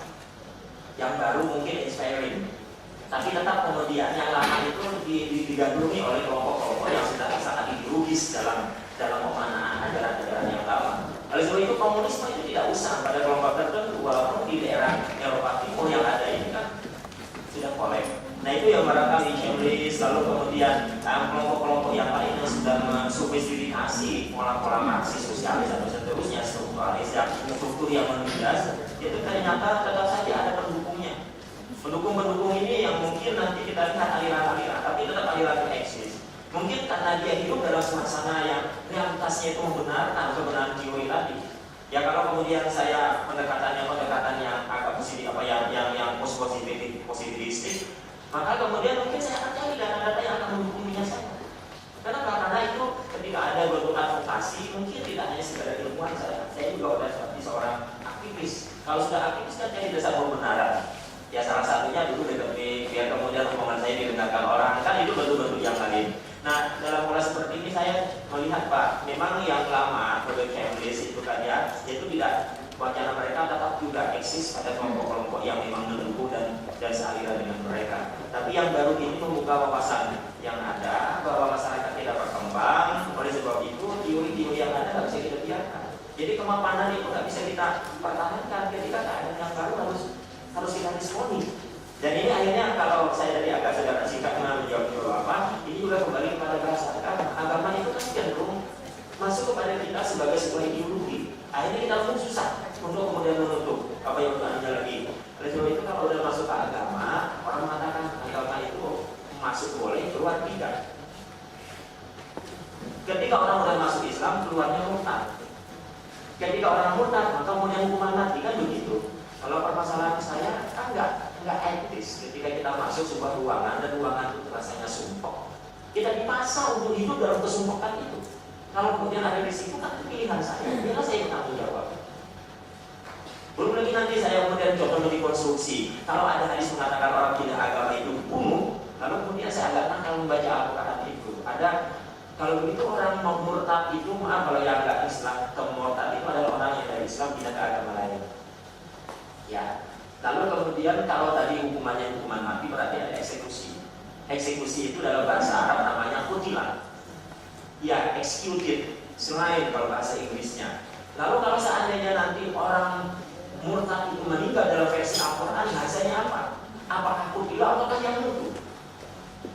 Lalu ada Al-Quran pada waman yartadin andinihi fahuwa kafirun fayamut. Ternyata Al-Quran mengatakan orang murtad itu kalau meninggalnya naturally. Berarti tidak dieksekusi kan? Kalau sekali dia pindah agama lalu kemudian dihukum, nggak mungkin nggak dia pindah agama berkali-kali? Tidak kan? Maka ternyata Al-Quran mengatakan dia siapa yang beriman, lalu dia murtad, beriman lagi, murtad lagi, maka kemudian nanti amalnya itu nanti dipermasalahkan. Ternyata Al-Quran membenarkan orang murtad berkali-kali. Itu bentuk mungkin agak hermeneutik saya coba memaknai. Nah, pembacaan seperti itu nggak bisa kita biarkan. Akhirnya agama bisa dikonstruksikan. Jawabannya iya dalam perspektif saya. Saya kasih contoh begini. Ini oleh Nabi ketika Isra Mi'raj mungkin ya Nabi itu kayaknya mengembara dalam sebuah ekspedisi spiritual itu ketemu Tuhan. Tiba-tiba beliau diajak melompat surga dan melompat neraka. Ketika melompat surga saya ketemu banyakannya adalah orang-orang miskin, orang-orang susah. Barangkali karena disusahin dari orang-orang yang kaya, maka kemudian pahala-pahala orang kaya yang jahil sama dia tadi di akhirat itu diambilin. Maka yang banyak dapat pahala itu justru orang-orang yang dijahilin tadi, maka dia masuk surga. Oh, anak-anak orang miskin, lalu kemudian anak yatim. Tapi ketika saya masuk melihat neraka, saya lihat banyak penghuninya perempuan. Wah, muncul ada bahasa dasar perempuan itu perlu berdosa. Bukankah dosa turunan itu bukan dari Hawa? Buktinya apa? Ketika mau menanam buah itu lalu coba kemudian ditekik di sini kan, maka muncullah katanya ada hukum dan ini sebetulnya akibat dari dosa warisan Hawa itu. Lalu kemudian saya tanya, apa hanya karena perempuan? Lalu kemudian mereka banyak masuk neraka. Saya mencermati pasti Tuhan tidak diskriminasi. Kenapa? Karena Tuhan tadi kita membiarkan manusia itu mau masuk bersama mereka. Lalu saya cermati, jangan-jangan ini sebagai sebuah kritik. Kritik bagaimana? Lah coba kalau nanti kita bicara fasilitas menghasilkan pahala. Kan logika teologisnya begini, kebaikan berbuah pahala, pahala surga. Kalau kemudian jadi perempuan identik dengan kesulitan untuk menghasilkan pahala, kalau nanti mau haji itu harus ada murid biayanya lebih berat. Kalau nanti sholat perempuan dianjurkan sendirian di rumah, laki-laki ke musola. Kalau di musola hadis mengatakan sholatul jamaah di afdalul min sholat itu masih bisa bermasjid dan darajatan. Salat berjamaah itu 27 pahalanya lebih banyak ketimbang sendirian. Nah kalau tiap hari 27, mestinya kan rasionya di surga itu satu perempuan 27 laki-laki. Kalau 27 di neraka laki perempuan satu laki-laki. Ini disebabkan karena memang ada aliran hukum yang diskriminatif membuat proses menghasilkan pahala saja berbeda. Kalau itu yang terjadi, dosa kita kalau membiarkan itu. Kenapa perempuan itu susah masuk surga? Karena pintu masuk untuk akses pahala saja udah terhalang.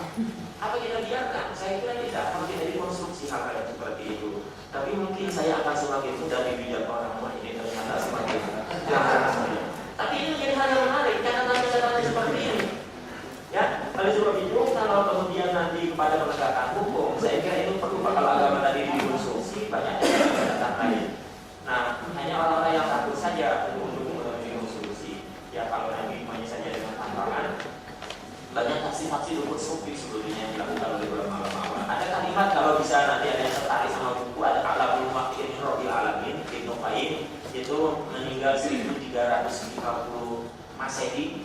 Itu kalau nanti hafal sampai hafal saya halaman bukunya itu di 3 halaman 66. Itu kan al-jumun alal manqulab dhalalun fiddin bayanun bi maqasidil ulama wa salafus salih. Jadi kalau kita mau melakukan teks agama ini semua itu satu bentuk kesesatan berat.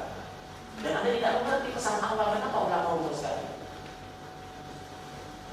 Oleh sebab itu jangan kita biarkan. Kenapa? Karena agama menjadi mati. Padahal agama itu inspiring kan hidup selalu hidup dan selalu mampu berrealitika. Katanya agama itu sesuai dengan tantangan kekinian dan kondisinya di mana kita berada. Nah, oleh sebab itu kalau sudah nanti kita katakan bagaimana agama itu dalam aliran ini kita bawa ke masyarakat menegakkan hukum, ya salah satunya kita minta para polisi itu melibatkan masyarakat di sekitar, itu terlibat dalam penanganan. Ya kalau kemudian semuanya serba polisi, ya seberapa banyak sih polisi bisa melakukan kejahatan? Mungkin juga dengan catatan seperti ini ada baiknya kita memperbanyak survei-survei tentang the fear of crime. Bagaimana masyarakat merasakan yang nanti menjadi. Jangan-jangan kita ini sebetulnya ya sakit gitu juga. Kenapa mas-mas turun ke sana? Kalau saya naik motor kira-kira nanti motor saya ditaruh yang saya dicolong kan?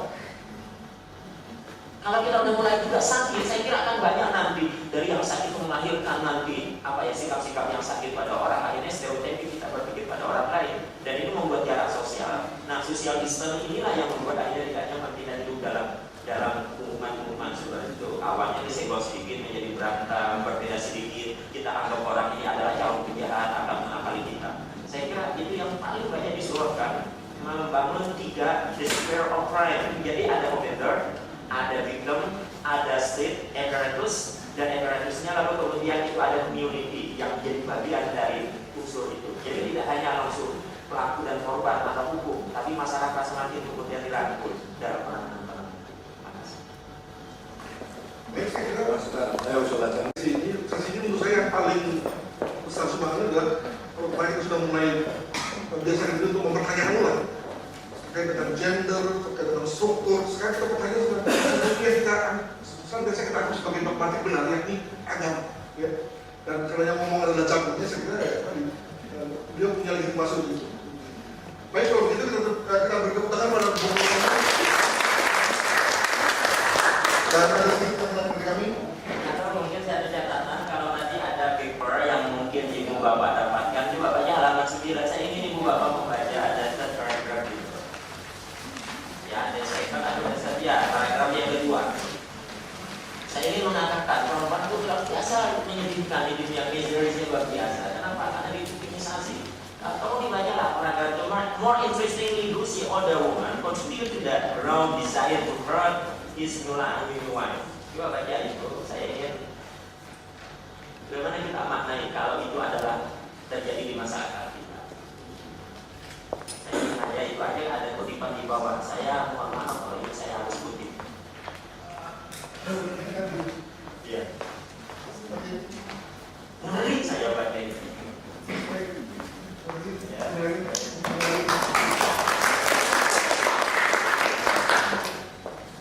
Dengan paparan sebelumnya dari Pak Kemal, tentang ini tonnya agak beda nih tentang biologi negatif.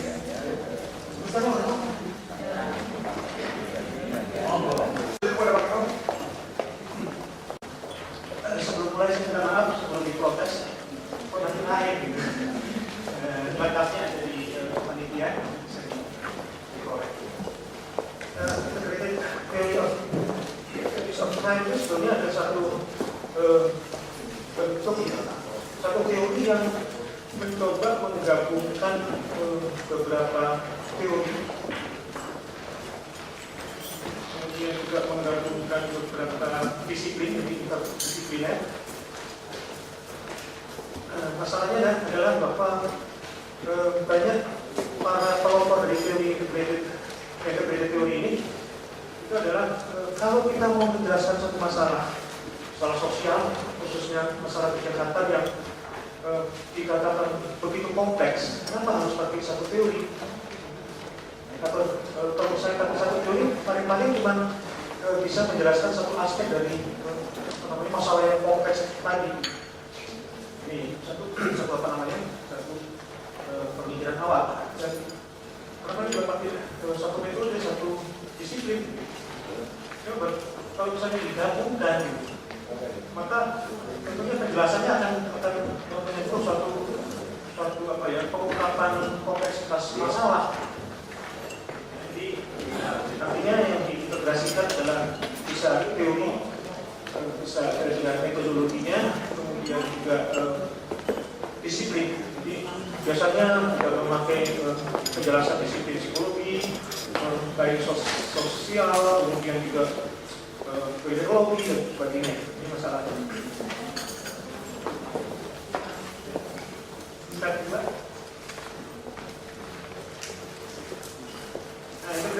Filsafat itu dianggap sebagai satu pekerjaan interdisipliner. Ada dua kelompok besar dari teori integrasi ini, adalah life theories dan developmental of life course theories, juga kelompok besar. Kalau kita lihat pengertian awal dulu sebelumnya. Integrated theories adalah teori tentang berbagai faktor yang berusaha untuk mencampur konsep-konsep yang nampaknya independen. Namanya independen dalam penjelasan yang saling terkait dengan kriminalitas. Empat kaya penjelasan. Ya.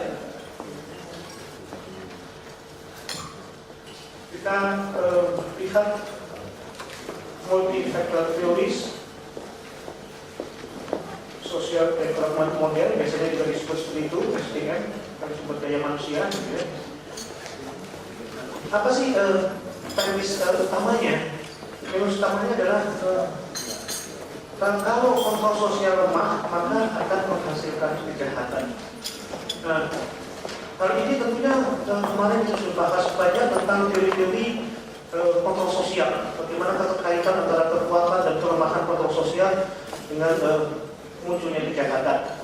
Nah, di dalam multi-factor teori ini itu juga mempertimbangkan bahwa posisi seseorang dalam struktur mempengaruhi keterikatannya pada masyarakat. Jadi sudah tampak bahwa ada penyatuan teori-teori struktur sosial dan proses sosial. Pokoknya nanti Bapak Ibu dan Bapak sekalian juga bisa lihat lagi makanya kemarin. Artinya kalau kita membahas kejahatan dengan multi-factor teoris ini, penjelasannya tidak hanya berarti pada kondisi korelasi kondisi kontrol sosial dan kejahatan, tapi juga bicara tentang proses sosial, bicara tentang struktur sosial yang berpengaruh terhadap kejahatan sendiri. Ya, ada Elliot namanya yang kepadanya terkenal dengan integrated teorinya.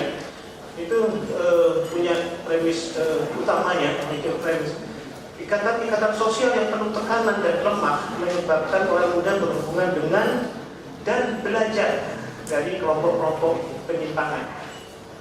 Ini kan ada satu kondisi ikatan sosial, social bond, kemarin juga kita sudah bahas dan Hirschi, mungkin Ibu dan Bapak sekalian sudah masih ingat. Kemudian juga digabung dengan proses belajar. Jadi seseorang yang dalam kondisi kontrol sosial lemah atau keterikatan dengan masyarakat yang lemah belum tentu melakukan kejahatan. Dia harus dihadapkan pada kondisi di mana dia punya aksesibilitas untuk melakukan proses belajar dari kelompok-kelompok penyimpangan. Ini dulunya, mixnya. Ya, menyatukan unsur-unsur dari teori-teori belajar sosial, tekanan-tekanan dan kontrol sosial. Ya, lanjut. Delinkuensi adalah suatu fungsi dari kehidupan keluarga yang pada gilirannya dikontrol oleh posisi keluarga dalam sistem ekonomi.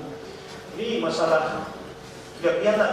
Penjelasannya adalah mengarah pada seberapa jauh faktor keluarga berkontribusi terhadap muncul tidaknya kejahatan. Tapi juga dilihat dalam konteks bagaimana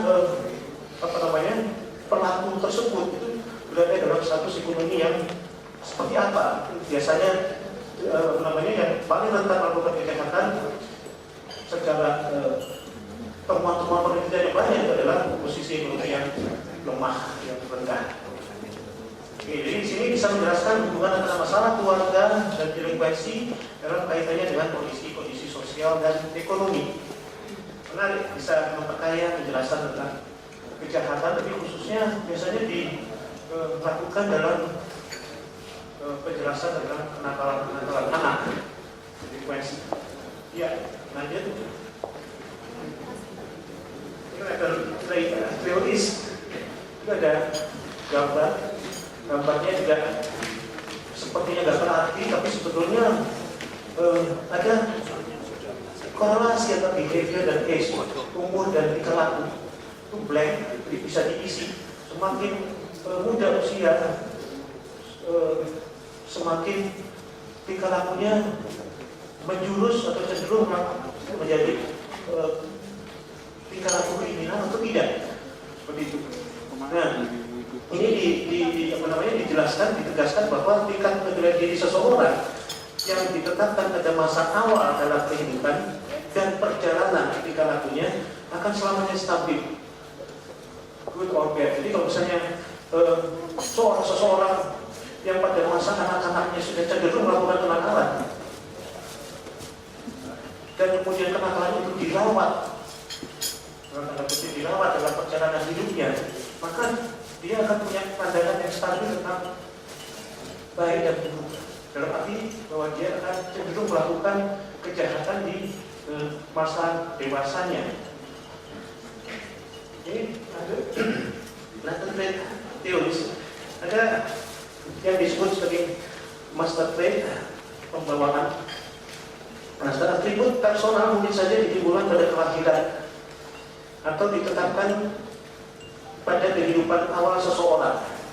Ini dengan berusul nih kemarin ini. Masih ada nih nafas-nafasnya berusul gitu kan. Herina kemarinnya. Tapi juga sudah dikaitkan seberapa jauh pembawaan itu, angka kelahiran itu kemudian berkorelasi dengan pengalaman-pengalaman sepanjang hidupnya. Nah, biasanya master trait ini menunjuk pada suatu kondisi pewarisan kelahiran gitu ya. Misalnya cacatnya, kepribadiannya rusak atau yang cacat. Jadi memang impulsif gitu ya. Jadi memang ada karakter manusia, karakter orang yang memang sudah sedemikian egois, kemudian sudah sedemikian cenderung melakukan tingkah laku yang merusak dan sebagainya itu. Ada karakter, kadang-kadang kita menggunakan karakter susah dirubah.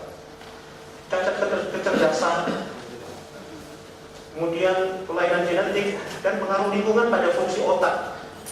Misalnya akibat drugs,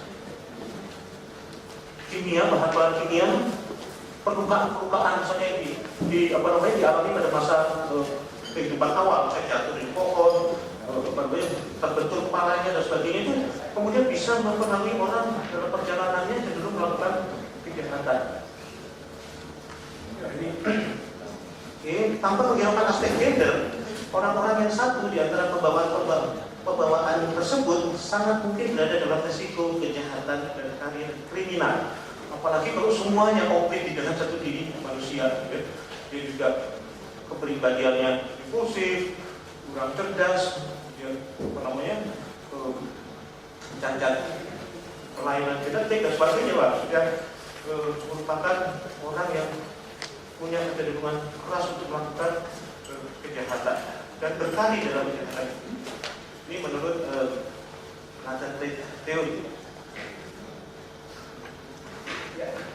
Kecenderungan untuk melakukan kejahatan adalah stabil, peluang kriminalnya yang berubah-ubah dari waktu ke waktu. Jadi kedewasaan itu dikatakan mengakibatkan berkurangnya kesempatan untuk berbuat jahat. Jadi misalnya seseorang yang lebih dewasa, lebih matang itu dianggap oleh para kelompok teori ini itu punya kemungkinan untuk menjadi tidak lagi sejahat sebelumnya. Atau paling ekstrim adalah tidak lagi melakukan kejahatan sama sekali. Kontrol sosial yang dini, peran orang tua yang memadai dapat mengurangi kecenderungan melakukan kejahatan. Jadi ada satu tarik menarik antara kondisi-kondisi pembawaan tadi dengan pengalaman-pengalaman perawatan dalam sepanjang hidupnya dengan variabel kontrol sosial dan peran orang tua. Mana yang menang nih? Misalnya lebih menang pada kontrol sosialnya, maka kecenderungan kenakalan dan kejahatan bisa ditekan. Itu secara umum adalah teori. Kemudian kita lanjut. Ada 3 teori, mudah-mudahan cukup waktunya yang mungkin kita bahas. General Theory of Crime dari Watson dan Hesse, kemudian ada Differential Coercion Theory dari Colvin, dan the Control Balance Theory dari Peter.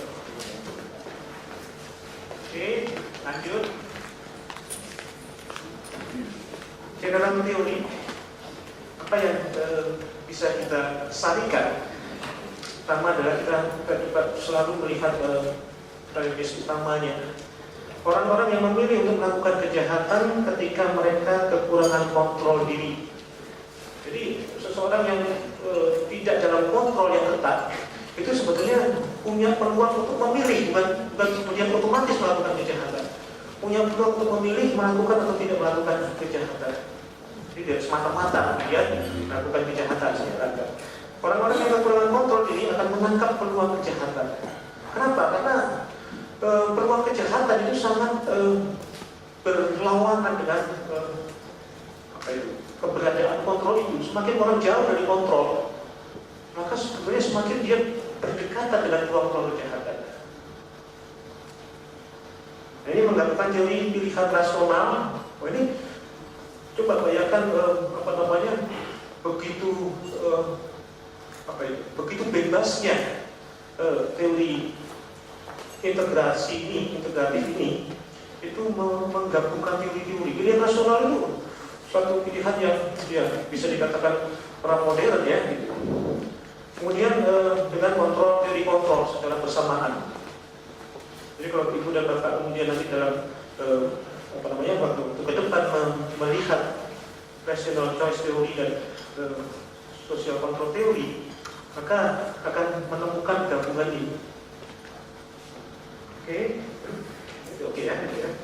GTC atau GTC, General Theory of Crime, Criminal Acts and Criminal Offenders.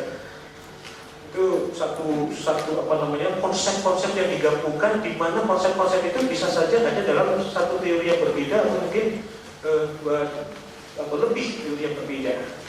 Ya, self control itu, kontrol diri, pengendalian diri itu akan berhadapan itu dengan rational choice, pilihan-pilihan rasional, karena manusia adalah rational human being. Jadi semua manusia akan melakukan pertimbangan-pertimbangan secara rasional yang menguntungkan dirinya, menghindari kerugian. Kemudian ada aktivitas rutin, di mana rutinitas itu kemudian juga bisa menimbulkan peluang-peluang kejahatan, juga peluang-peluang victimisasi dan sebagainya. Karena semakin rutin, semakin orang tidak akan mengenali perubahan. Kemudian ada pewarisan secara biososial dan psikologis. Ini yang bermain. Jadi sebenarnya kan dikatakan general theory, sebenarnya intinya adalah bahwa teori itu harus menjelaskan sebaik mungkin, selengkap mungkin suatu fenomena sosial, ya, khususnya kejahatan. Jadi semakin banyak konsep-konsep, semakin banyak teori-teori yang dipakai, digabungkan menjadi satu, maka sebetulnya penjelasan tentang fenomena-fenomena tadi, fenomena sosial tadi akan lebih baik. Hasil akhirnya yang dipikir adalah bagaimana bisa menjelaskan masalah sosial tadi lebih bebas dan terikat pada pakem-pakem ilmu dan metodologis dan sebagainya. Ini kompleks juga. Kita theory of crime itu ada criminal offender, criminal opportunity, dan criminal act. Di situ ada kepribadian yang impulsif. Satu-satu aja, misalnya short-sighted. Jadi tidak bisa, mereka ini orang-orang ini cenderung tidak bisa menunda kesuksesan, tidak bisa menunda kekayaan, keberhasilan. Maunya sekarang kaya, nanti gitu kan. Nah, ini juga satu potensi untuk kemudian kalau bersentuhan dengan kontrol diri yang rendah akan menyebabkan kecenderungan melakukan kejahatan. Apalagi bertemu dengan itu ada plusnya kesempatan kriminal disebut geng gitu ya. Dan itu satu wadah, satu organisasi yang sebetulnya mempermudah orang melakukan kejahatan daripada sendirian. Ada fasilitasi, ada perlindungan, ada penanaman nilai-nilai dan sebagainya. Kemudian drugs dan target, kalau nggak ada targetnya ya tunggu dulu nggak melakukan sesuatu. Nah, biasanya dengan kondisi-kondisi seperti ini yang banyak ditemui di dalam penelitian. Mungkin kalau kita melakukan penelitian yang berbeda, mungkin akan melakukan penelitian yang lain, hasil yang lain. Itu adalah delinquency, kemudian smoking, drinking, seks, dan crime, ya. Jadi ada deviance gitu dan crime. Nah, itu biasanya kemudian kenapa kontrol diri lemah itu biasanya dihadapkan pada kondisi-kondisi di mana PSG itu mempromosikan sebagai kondisi kontrol sosial yang bisa mengikat individu-individu. Jadi kalau kontrol sosial lemah, pada umumnya social bonds-nya juga lemah. Oke. Lanjut. Jadi kontrol sosial sebagai suatu kekuatan menstabilisasi. Kecenderungan untuk melakukan kejahatan tetap stabil di dalam diri seseorang. Perubahan dalam frekuensi dari aktivitas kejahatan adalah secara murni sebagai fungsi perubahan dalam kesempatan kriminal. Apa maksudnya adalah bahwa kenapa perubahan dalam frekuensi aktivitas itu banyak ditemukan penelitian dalam konteks GBC ini, itu bahwa seseorang tidak lagi bisa mempertahankan frekuensi melakukan aktivitas kriminal karena ada sentuhan-sentuhan atau variabel yang mengganggu.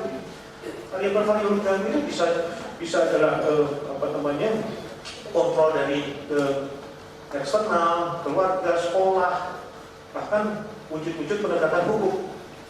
Nah, di sini kalau misalnya variabel-variabel pengganggu itu menang, maka bisa merubah kecenderungan orang untuk meneruskan aktivitas kriminalnya. Ya, saya rasa itu. Nah, ini satu bahkan aja itu nanti bisa dikembangkan. Variabel deviance itu apa yang bermain di situ, yang bersentuhan itu tadi sudah disinggung, pribadi yang impulsif, kemudian berdari yang rendah, dari diri yang rendah, lemahnya ikatan sosial, peluang kejahatan. Mungkin kita bisa juga berinisiatif untuk menambah beberapa konsep, beberapa teori lagi, gitu ya. Tapi ya, di satu sisi ada satu kritik juga yang mengkritik yang ditujukan oleh kepada GTC ini adalah integrasi dari konsep-konsep dari teori itu harus dengan metode yang tidak bertentangan, gitu. Kalau dari metode bertentangan susah, gitu. Jadi, tapi dalam sisi yang lain yang menariknya adalah bisa saja satu penelitian memakai dua metode yang berbeda, ya. Sekarang kita sudah sangat dengar apa yang namanya mixed methods, ya. Mixed methods, tapi itu juga diperdebatkan juga. Jadi hati-hati dalam divisi ini bahwa yang boleh digabung itu metodenya atau pendekatannya. Karena pendekatan itu akan sangat rumit karena di situ ada seperangkat aturan-aturan lain, metodologi, secara metodologi. Tapi kalau misalnya hanya metodenya saja untuk mengumpulkan data, itu banyak yang setuju. Oke, lanjut.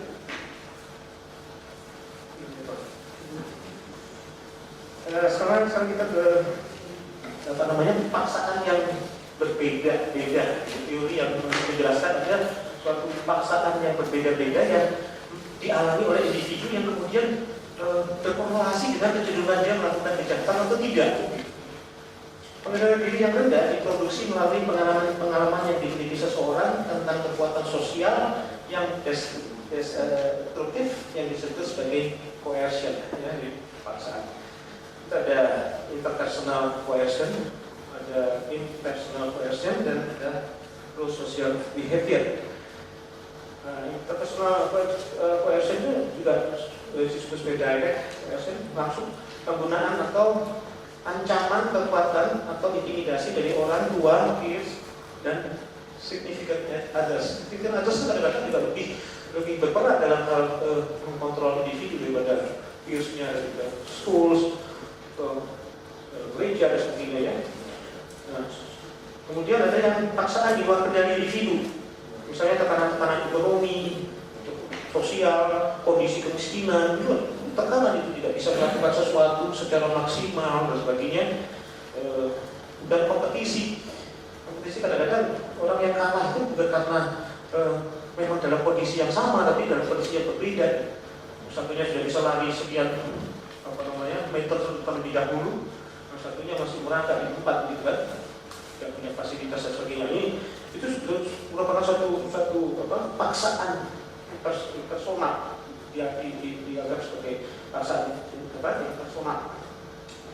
Kemudian low social behavior, paksaan yang rendah, kepercayaan diri yang tinggi, ikatan moral dan sosial yang kuat. Ini berkorelasi dengan tadi saya katakan kecenderungan orang melakukan atau tidak melakukan kejahatan. Kita akan lebih jelas lagi data ini, bisa dibesarkan lagi. Jadi interpersonal tadi itu akan berwujud sebagai suatu coercion yang tinggi, gitu, yang high level coercion, atau yang berubah-ubah, erratic, yang kadang-kadang tinggi, kadang-kadang rendah, itu tidak pasti, gitu ya, mengapung gitu antara dua itu dan yang rendah. Jadi kalau interpersonal yang parents dan peers itu kemudian melakukan koersi dengan tingkat yang berbeda, dia akan menyebabkan atau memunculkan suatu pemahaman paksaan oleh orang-orang atau individu yang dikenainya, dan itu bergabung dengan paksaan yang impersonal.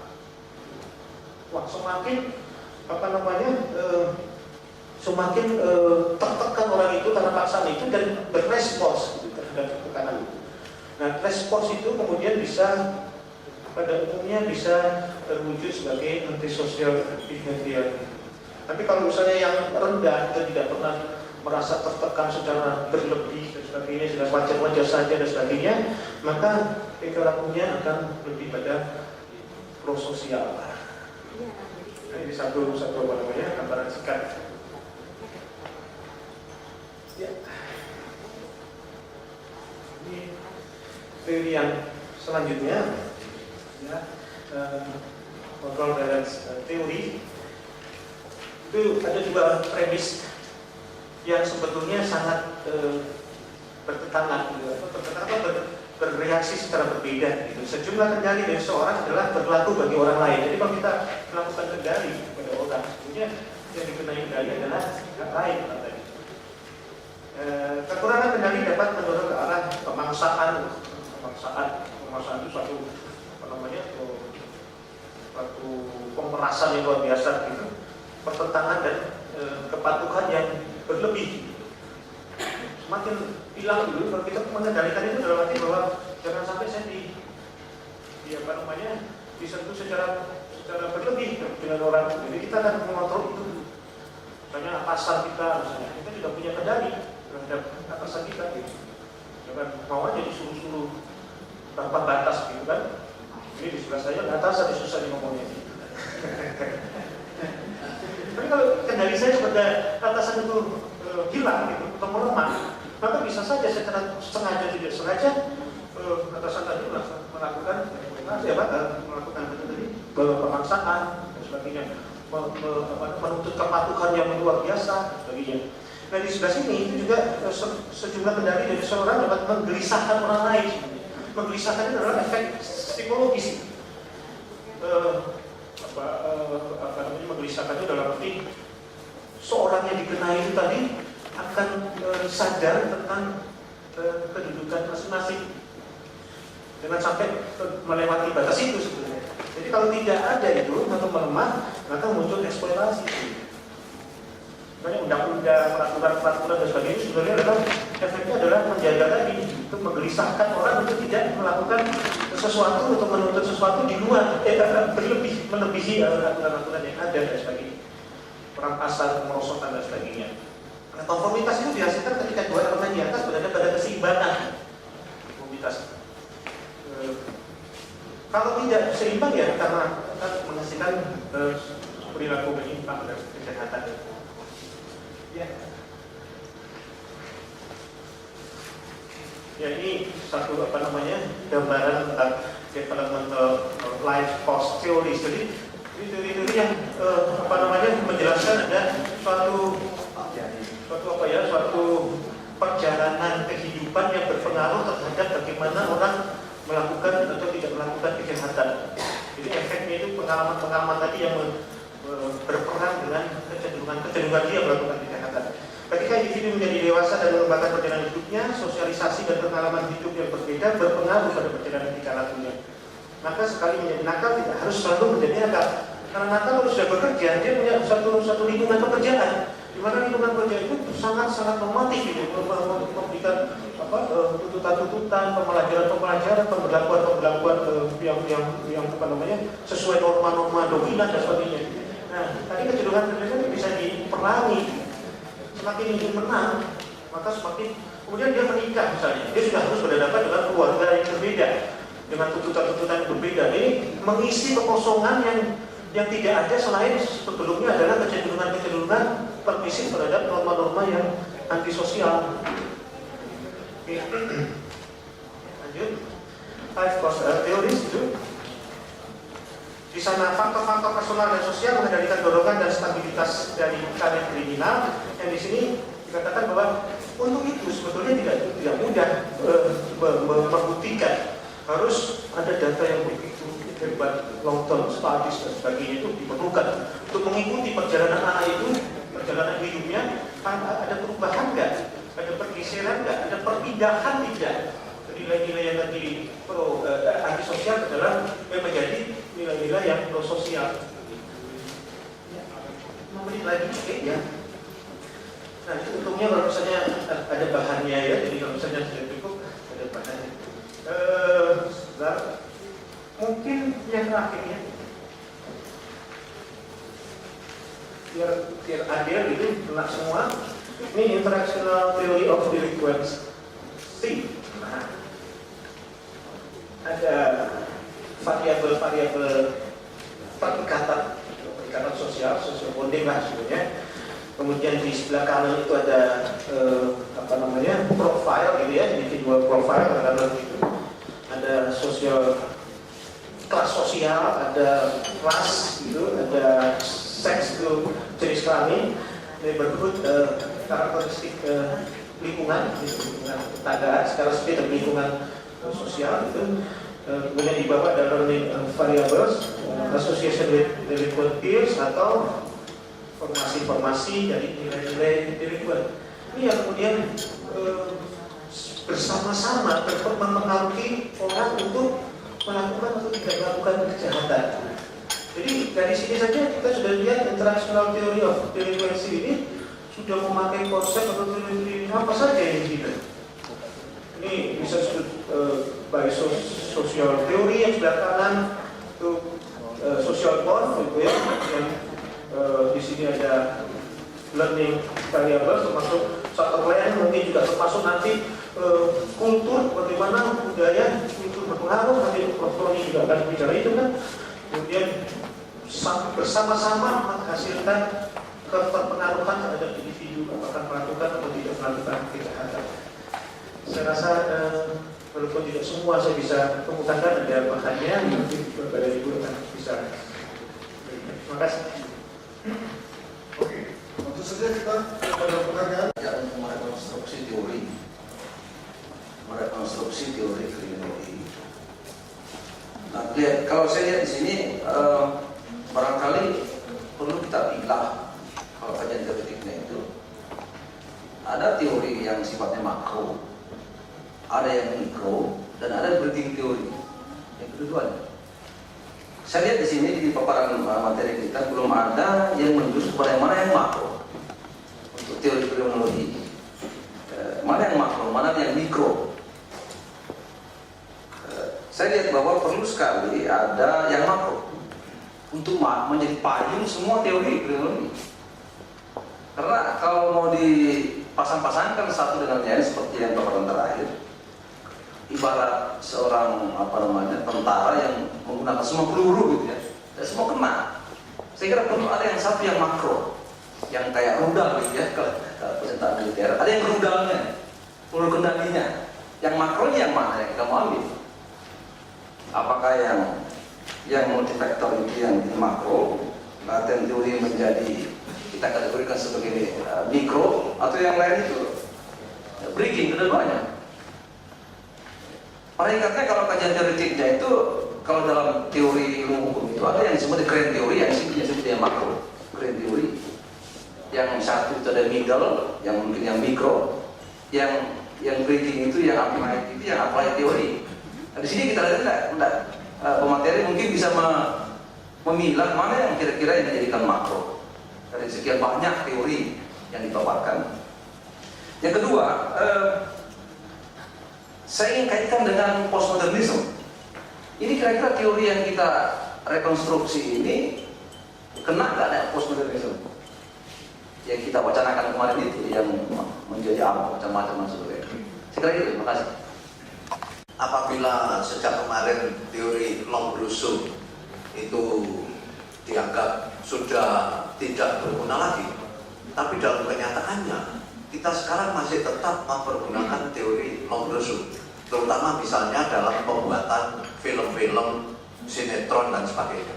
Nggak ada lakon itu yang jelek-jelek, itu nggak ada. Nggak ada lakon wanita yang jelek-jelek, nggak ada, pasti cantik-cantik. Tapi kalau misalnya tanpa kriminal seperti sambalnya Lombroso, Vilela, nah itu di sini ada Pak Kemal misalnya. Mohon maaf. Misalnya. Kemudian dalam teori interaksionis yang diutarakan terakhir tadi, saya juga punya pemikiran. Seandainya dalam peers group, misalnya saya bergaul dengan Kiai Beling Nur Yani, maka saya ketularan belingnya atau ketularan kiainya? Nah itu, terima kasih.